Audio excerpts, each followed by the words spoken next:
a graça e a paz do Senhor Jesus esteja com todos que estão nos acompanhando nesse momento.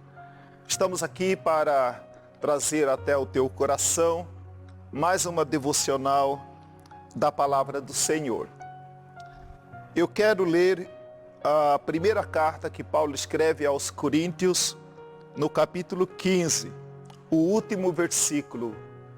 Nesse último versículo, Paulo, ele diz, dentre outras coisas, ele diz: portanto, meus amados irmãos, sede firmes e constantes, sejam firmes e constantes.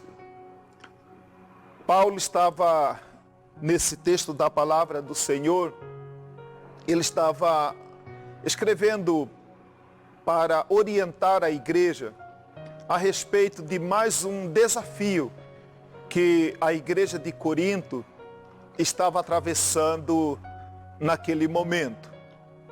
Quando nós lemos também a palavra do Senhor, em outra carta que o mesmo apóstolo Paulo escreve aos irmãos da igreja da região da Galácia, no capítulo de número 1, a partir do verso de número 6, o apóstolo Paulo, ele diz assim: admira-me que estejais passando tão depressa daquele que vos chamou na graça de Cristo para outro evangelho. Então, quando nós olhamos para a igreja em Corinto e olhamos também para as igrejas na região da Galácia, tanto uma como aquelas outras estavam vivendo tempos de desafio.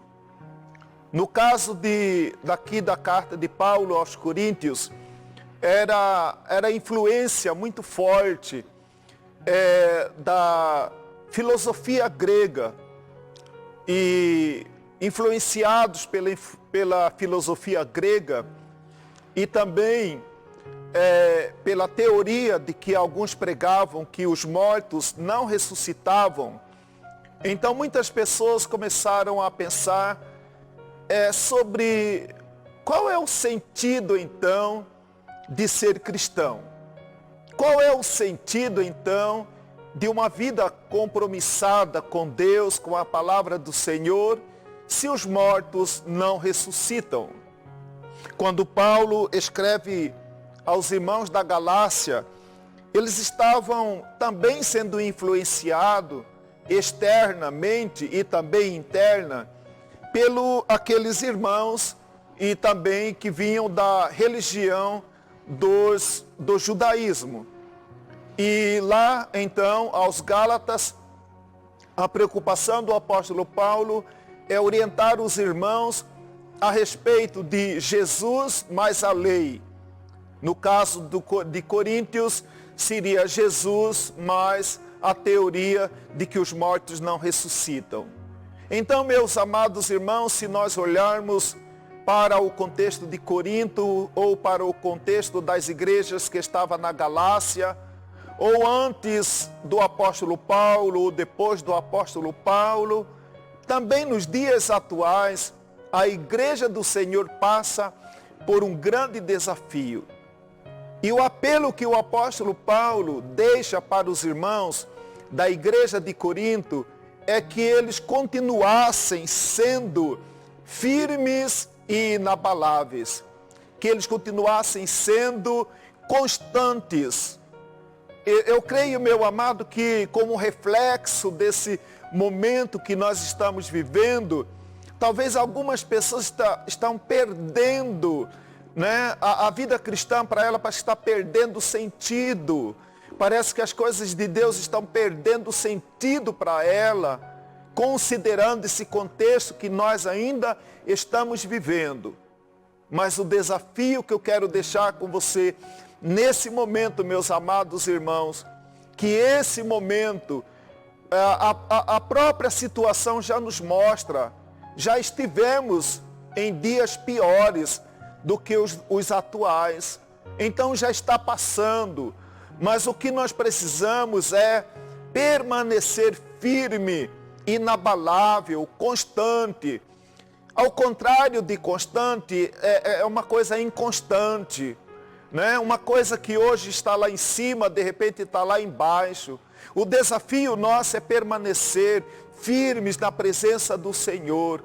O nosso desafio é permanecer inabalável na presença do Senhor.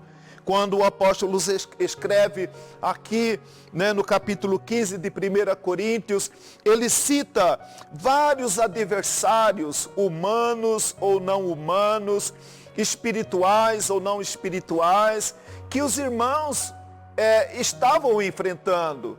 Então, quando nós olhamos para o contexto da igreja do Senhor, através dos tempos, ela sempre teve um desafio para vencer, para permanecer firme na presença do Senhor. Então, meu amado, a nossa palavra nesse momento é que você continue firme na presença do Senhor. Né? O Senhor que tem sustentado a sua igreja, Ele continuará nos sustentando. O Senhor que tem prevalecido sobre tudo e sobre todos, continuará prevalecendo sobre tudo e sobre todos, sabendo que em breve Jesus virá buscar a sua igreja. E então tudo que se diz relacionado à dor, à enfermidade, a choro, ao pranto, vai passar. E um dia nós estaremos eternamente na presença do Senhor, já livre de todas essas coisas, essas tribulações que nós estamos vivendo no presente momento. Então, meu amado, que Deus te abençoe mais uma vez, que o Senhor venha completar esta palavra no teu coração e que você e a sua casa sejam ricamente abençoados pela terna e graciosa mão do nosso Senhor e Salvador Jesus Cristo. Amém.